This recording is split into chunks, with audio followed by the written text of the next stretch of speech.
আর Santosh Mitra square মানেই চমক।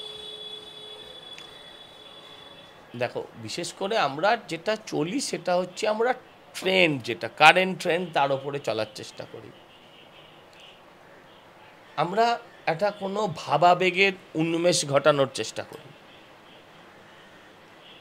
অতীতের বিভিন্ন যদি প্যান্ডেলগুলো একের পর এক তোমরা দেখো, ওখানে ফোকাস করলে দেখবে পরপর আমাদের সুভেনিয়ারগুলো আছে।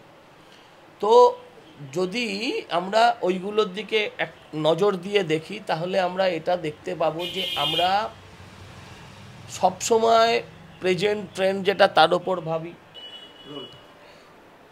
নমস্কার, আপনারা দেখছেন আজ তাক বাংলা। আর এই মুহূর্তে আজ তাক বাংলার মুখোমুখি হয়েছেন সন্তোষ মিত্র স্কোয়ারের পুজো কমিটির অন্যতম পুরোধা এবং এই স্থানীয় ওয়ার্ডেরই বিজেপি কাউন্সিলর সজল ঘোষ।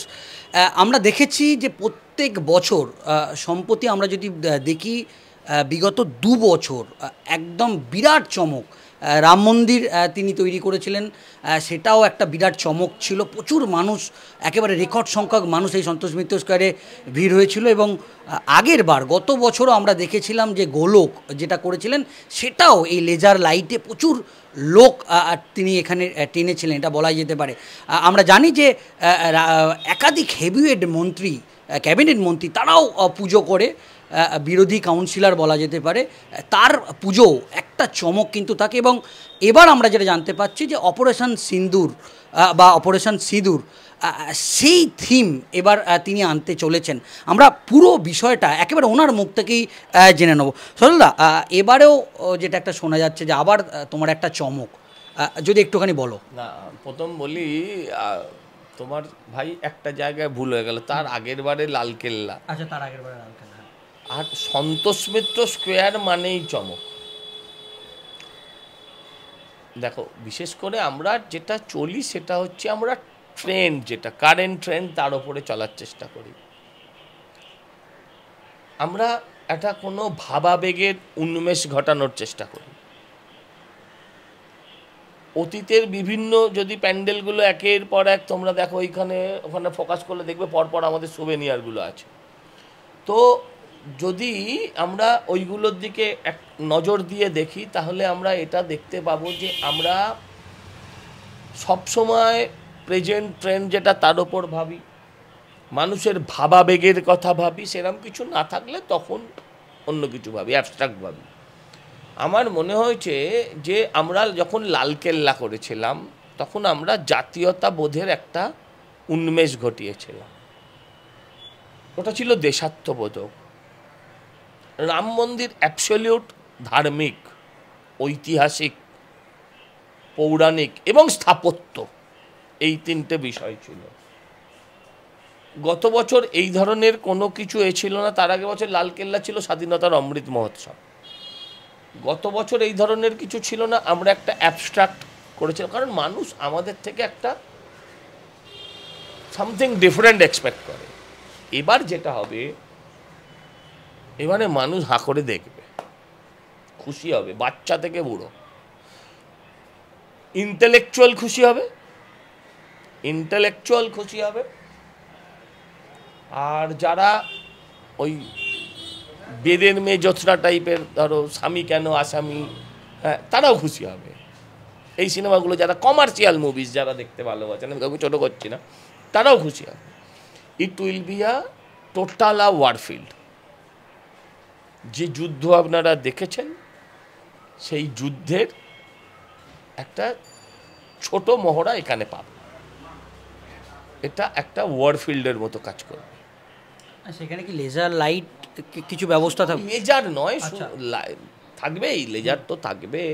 মানে শুধুই যে আপনি লেজার ভাবছেন তা নয়, এর আরও অন্যান্য কিছু আস্ত একটা বফর্স কামানকেও আপনি দেখতে পেতে পারেন, এবং সে বম্বিং করবে, হ্যাঁ, সেটাও দেখতে পেতে পারে। এখন সবটাই R&Dর পর্যায়ে। আর ভেতরটা থাকবে সিঁদুর দুটো, একটা হচ্ছে মায়ের সিঁদুর, কপালের সিঁদুর, আরেকটা হচ্ছে সিঁদুর মোছার প্রতিশোধের সিঁদুর অপারেশন। অপারেশন সিঁদুরটা কি, সিঁদুর যে মুছেছিলে তার দাম চোকানোর অপারেশন, যেটা মোদিজির নেতৃত্বে হয়েছিল। আর মায়ের যে সিঁদুর তার যে কি মূল্য সেটাও থাকবে, আরও অনেক কিছু থাকবে। এটা একটা ওয়ারফিল্ড মানে তো একটা প্যাটন ট্যাঙ্ক নয়, একটা ওয়ারফিল্ড মানে একটা MiG-21 বা 29 নয়, সব কিছু মিলে একটা জিনিস তৈরি হয়। আমি বলছি ভালো লাগবে, শুধু ওয়েদারটা সাথ দিলে বাকিটা ভালো লাগবে। সজল, এটাও একটা দেশাত্মবোধক। আমরা দেখছি যে প্রধানমন্ত্রী নরেন্দ্র মোদী এই মুহূর্তে সারা দেশে এটা প্রচার করছে।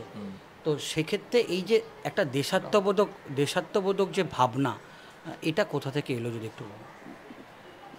আমি দেশের বাসিন্দা হব, আমার ভেতরে দেশাত্মবোধক কোত্থেকে এলো, এই কথাটা বলাটা বোধহয় এই দেশে আপনার এই দেশেই সম্ভব। আমি এই দেশের বাসিন্দা, আমি ন্যাশনাল অ্যান্থাম গাই, আমি একটা পলিটিশিয়ান, হ্যাঁ, আমার বাবা একজন রাজনীতিবিদ ছিলেন, বা একটা মানুষ দেশে জন্মেছে, তার দেশাত্মবোধ কোত্থেকে এলো, এই কথাটা বলা বোধহয়। আরেকটা বিষয় বলবো যে আমরা যেটা দেখেছি যে এই যে আপনি যেটা বললেন এত বড় একটা যুদ্ধক্ষেত্র, কতটা এখনো পর্যন্ত আমি আবার বলছি, এই যুদ্ধটা শুধু মাটিতে হবে না, এই যুদ্ধটা আর্টিলারি থেকে শুরু করে এটা এয়ার স্ট্রাইক সবের মধ্যে থাকবে। হ্যাঁ, কোনো জাহাজ থাকছে না। আর আমি আপনাকে কি বললাম, মাটি থেকে আকাশ সর্বত্র যুদ্ধ দেখতে পাবেন। আরেকটা বিষয় বলবো, আমরা দেখেছি প্রতি বছরে আপনার পুজোকে কেন্দ্র করে একটা গোলযোগ তৈরি হয়, ভিড় হয়, কলকাতা পুলিশ বাধা দেয়। I like it. এখন আর কিছু বলতে চাই না, কারণ ও তো করবেই, আমি জানি। সেটাকে বিরোধী কাউন্সিলর হিসেবে না, বিরোধী কাউন্সিলর না, বিরোধী দল হিসেবে ওটা করবেই। কিন্তু আমি এটাও জানি, মানুষের যা চাপ সেটা আটকাতে পুলিশের ক্ষমতা নাই। মানুষ যে মুর্শিদাবাদ থেকে, যে শিলিগুড়ি থেকে, যে দূর থেকে পুজো দেখতে যে আসবে, পুজো পাগল, পুজো প্রেমী মানুষ, তারা আমায় দেখবেই। মধ্য কলকাতার ছোট ছোট গলির রাস্তা, পারলে আটকাক, কোথায় আটকাক না। এখন আমি এটাতে আমি জানি এটা প্রতিবার হয়, এটা জানি এবারও হবে, আমি জানি এটা, আমি সামনেবার আর হবে না, সামনেবার তার আগে এই মেঘ কেটে যাবে, সামনেবার থেকে এটা প্রিয় হয়ে যাবে। আরেকটা কথা বলবো যে হেভিওয়েট রাজ্যের ক্যাবিনেট মিনিস্টার ফিরহাদ হাকিম তিনি পুজো করেন, অরূপ বিশ্বাস তিনি পুজো করেন, সুজিত বোস পুজো করেন, কিন্তু দেখেছি যে এই হেভিওয়েট ক্যাবিনেট মিনিস্টারদের পুজোতে যা ভিড় হয়, একমাত্র আপনার পুজো দেখছি একটা ব্যাপক ভিড়ের টেক্কা, এবং তারা ক্যাবিনেট মিনিস্টার হয়েও আপনি কিন্তু একটা টেক্কা দিয়ে যান, চমক দিয়ে যান, মানুষের মন জয় করার